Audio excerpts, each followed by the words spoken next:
अस्सलाम वालेकुम, this is आया शफी। उम्मीद करती हूँ आप तमाम लोग खैर खैरियत से होंगे। तो जनाब, पाकिस्तान क्रिकेट टीम की शिकस्तों और शर्मनाक परफॉर्मेंस का जो सिलसिला है, जो तसलसल है, वो मज़ीद भी दराज होता हुआ हमें नज़र आ रहा है। और मुल्तान टेस्ट भी पाकिस्तान एक इनिंग्स और 47 रन से हार गया है। इसके साथ टेस्ट फॉर्मेट की 147 साल तारीख में जी एक बदतरीन रिकॉर्ड भी पाकिस्तान ने अपने नाम कर लिया है। और वो रिकॉर्ड ये है कि पाकिस्तान ने पहले इनिंग्स में 500 से ज़्यादा रन्स बनाए और उसके बावजूद भी उसे शर्मनाक शिकस्त का सामना करना पड़ा। अब आप अंदाज़ा लगाने, ये वो टीम है जिसको अपने होम ग्राउंड्स पे अपनी होम कंडीशंस का फ़ायदा उठाना नहीं आता है, और ये अपने होम ग्राउंड पर इस तरह से स्ट्रगल करते हुए नज़र आ रहे हैं। सेकंड इनिंग्स के बारे में ये कहा जा रहा था कि जो ये पिच है, इस पर जो पड़े हुए पैचेस हैं, ये खुल जाएंगे, इससे फ़ायदा होगा जी स्पिनर्स को, फास्ट बॉलर को मोमेंटम मिल जाएगा, बॉल स्विंग होगा, रिवर्स होगा और ऐसा और वैसा हो जाएगा। लेकिन जो ये सारी कहानी थी, ये उल्टा बैकफायर कर गई है। और इंग्लैंड ने एक्चुअली इनको बता दिया है कि टेस्ट क्रिकेट किस तरह से खेली जाती है।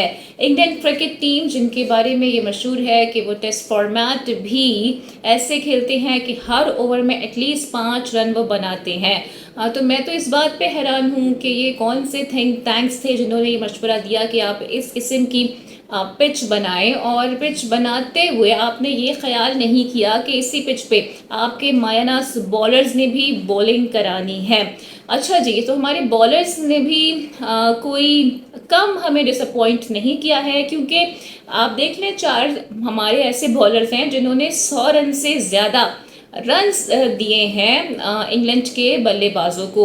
तो जोय रूट की जो और हैरी ब्रूक्स की डबल और ट्रिपल जो सेंचुरीज हैं, उसमें एक बहुत बड़ा किरदार है हमारे बॉलर्स का। खालिद सलमान की अगर मैं बात करूं तो मुस्तकिल वो आप देखें कि लेग साइड पर ही बॉलिंग कराते हुए आपको नजर आ रहे थे। पता नहीं हम राउंड द विकेट क्यों जाते हैं और हम विकेट टू विकेट बॉलिंग करना कब सीखेंगे। तो ना हमारे स्पिनर्स चले हैं, ना हमारे बैटर्स चले हैं, और जो हमारी फील्डिंग और फिटनेस का मयार है, उस पर तो मेरे ख्याल से हमें अब इन्ना लिल्लाहि व इन्ना इलैहि राजिऊन ही पढ़ लेना चाहिए, क्योंकि इस टीम से तो हमें अब कोई उम्मीद भी नज़र नहीं आ रही है। और किस किस से आप हारेंगे, आप कि हमेशा ही हार रहे होते हैं। और इससे पहले भी हमने देखा है कि आप अफगानिस्तान से हार गए, आप यूएसए से हार गए, आप आयरलैंड से हार गए हैं।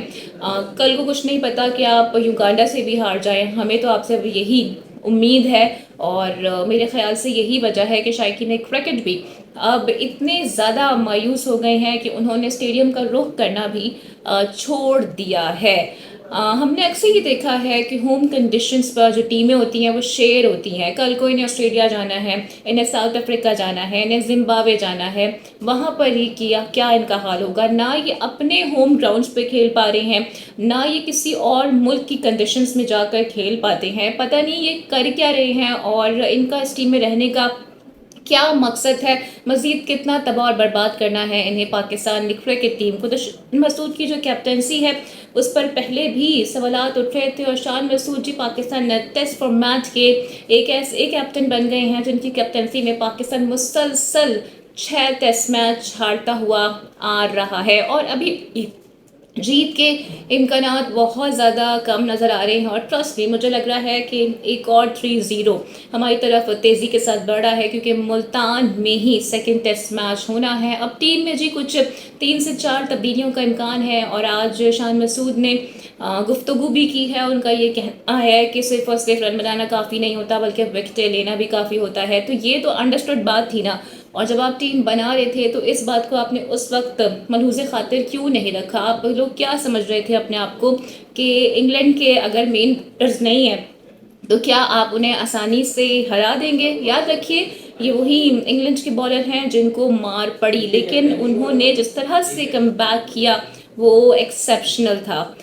इस हमें ये सीख मिलती है कि उन्होंने कंडीशंस को और पिच को समझा है, और आप लोग बगैर तैयारी के ऐसा लग रहा था कि मैदान में उतर गए हैं, क्योंकि यही इंग्लैंड के बैटर्स हैं जिन्होंने इसी विकेट पर, जिसको फ्लैट विकेट जिसको मुल्तान का हाईवे और पता नहीं क्या क्या कहा जा रहा था, लेकिन वहाँ पर भी उन्होंने बैटिंग की है। और अच्छे बैट्समैन की निशानी भी यही होती है कि जो भी कंडीशंस होती हैं वो वहाँ पर ख़ुद को प्रूव करता है। इसके अलावा जी सिलेक्शन कमेटी में भी उखाड़ पिछाड़ शुरू हो गई है और कुछ नए मेंबर्स को अब शामिल भी कर लिया गया है। आज नया इजलास भी इस हवाले से हुआ है और आकिब जावेद हैं, इसके अलावा जो अंपायर रह चुके हैं, एक लंबी तारीख है उनकी अंपायरिंग की, अलीम डार साहब, उन्हें भी सिलेक्शन कमेटी में शामिल कर लिया गया है। हसन चीमा साहब भी हैं, अजहर अली साहब भी हैं, जिनको सिलेक्शन कमेटी में अब शामिल कर लिया गया है। और थिंक टैंक एक बार फिर से सर जोड़ के बैठ गया है कि इस टीम के साथ करना क्या है, क्योंकि इस टीम की ना सर्जरी होती है, ना इनमें से किसी को रेस्ट दिया जाता है। बाबर आजम भी रेस्ट करने को तैयार नहीं है।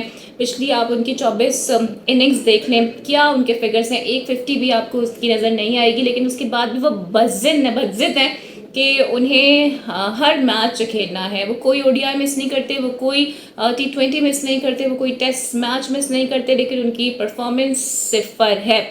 तो बाबर आजम को ज़रूरत है इस वक्त शदीद किस्म के एक रेस्ट देने की। और मैं तो कहती हूँ कि शाहीन को भी आप रेस्ट दे दें। मुझे समझ में ये नहीं आता कि जो यंगस्टर हैं, हुरैरा है, इसके अलावा कामरान गुलाम है और मेहरान मुमताज़ है, या अभी नुमान अली थे और जाहिद भी थे, उनको भी नहीं खिलाया गया और ये कहा गया जी फिटनेस के मैयार पे वो पूरा नहीं उतरे से रिलीज़ कर दिया गया। तो जो आप खिला रहे हैं उनकी फ़िटनेस से क्या है? शान मसूद जी बड़ी बातें करते हैं फ़िटनेस की कि टेस्ट फॉर्मेट के लिए फ़िट होना बहुत ज़रूरी होता है, लेकिन माज़रत के साथ जो ये प्लेयर्स खेले हैं, ये तो मुझे फ़िज़िकली फ़िट तो दूर की बात, ये मुझे मेंटली फ़िट भी नज़र नहीं आ रहे हैं। तो पाकिस्तान के हिस्से में एक और शिकस्त, इबरतनाक शिकस्त और शर्मनाक शिकस्त का इजाफा हो गया है। आई होप कि यहाँ से कुछ चीज़ें बेहतर हो सकें। और इस वक्त ऐसा लगता है कि इस टीम पर ना इमरजेंसी इम्पोज कर देनी चाहिए। और अगर फिर भी ये भी नहीं होता है ना, तो कम से कम पाकिस्तान में ना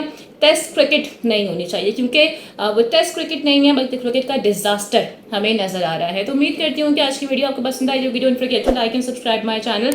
वीडियो को लाइक और शेयर आपने लाजमी करना है। अपना बहुत ख्याल रखना है। अगली वीडियो में आपसे फिर मुलाकात होगी। टिल देन टेक केयर, अल्लाह हाफिज़।